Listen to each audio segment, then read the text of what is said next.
Hello, History Hounds. Today we'll be talking about something that is quite possibly better than history alternate history. Specifically, a scenario I produced that I title 1848. So, have a look at this map. There are a lot of nations, weird borders, ideologies, and a ton of lore that would take quite a while to go over, so this is going to be a series. Today, we are starting with a nation at the center of all this chaos the Federation of Germany. Sit back, grab a snack, and enjoy my possible rambling. In 1815, the Congress of Vienna redrew Germany into a loose confederation of a couple dozen states.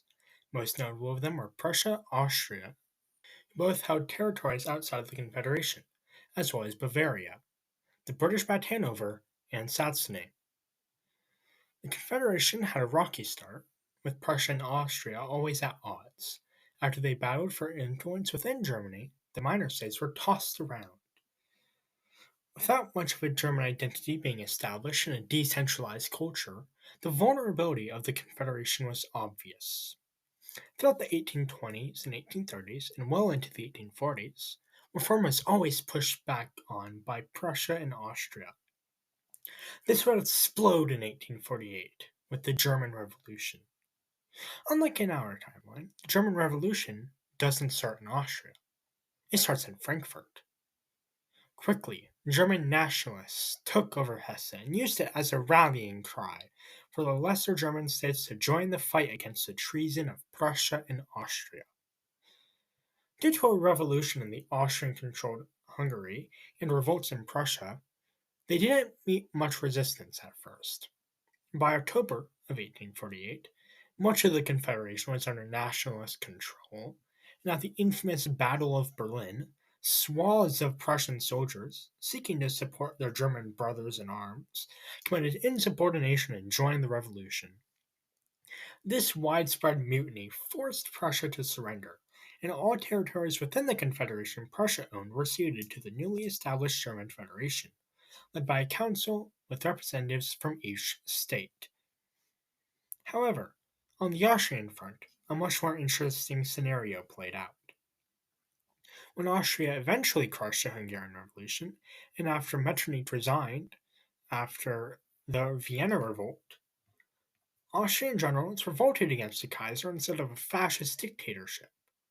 This led to the Eastern Slavic states of Croatia, Hungary, Slovakia, Transylvania, and Galicia forming a union of Slavic socialist republics. We'll get to that another day. Back in Austria, the Austrian army lost control of Venice and northern Italy, which the Kingdom of Northern Italy, formed by the Kingdom of Piedmont Sardinia, took. In Bohemia, Czech nationalists fought and ultimately lost to the Austrian army. After the front line with the Federation stabilized in 1850, the two states negotiated a treaty that dissolved the Confederation and redrew the borders along the actual borders of Austria. In the early years of the Federation, a central government, consisting of the previously mentioned High Council, as well as the nonpartisan Bundestag and High Courts, were established. As the states grew closer together, a centralized German identity was formed, which unified the Northern Germans with the Southern Germans, while alienating the more Polish, Prussians, and independent Germano Austrian cultures. The Danube River, a major river in the Federation, and the Rhine, the center of the industrial heartland of Germany, established rapid central industrialism and development. In 1864, the Federation, seeking to protect their German brothers in Denmark, declared war. The Danes started off strong, and to the US, the Benelux Confederation, seeking to gain Luxembourg back, also declared war. The armies of Germany defeated the Danes, and after a Flemish-Wallonian revolution in the Benelux, Germany took Schleswig-Holstein. Benelux was dissolved into the Flemish-Wallonian Republic of Belgium and the Kingdom of the Netherlands. The German industrial boom, now being pushed by war, turned Germany into a strong economy within Europe. However, the threat of a resurgent Prussia, fascist Austria, vengeful Denmark, and a communist France continued to influence the internal matters of the German Federation.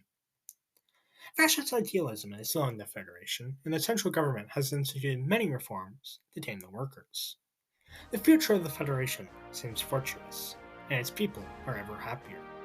From the Rhine to the Elbe, from Baden to Silesia, all are united under one flag, the great German tricolor. This has been History Hound, and I'll see you in history. Bye.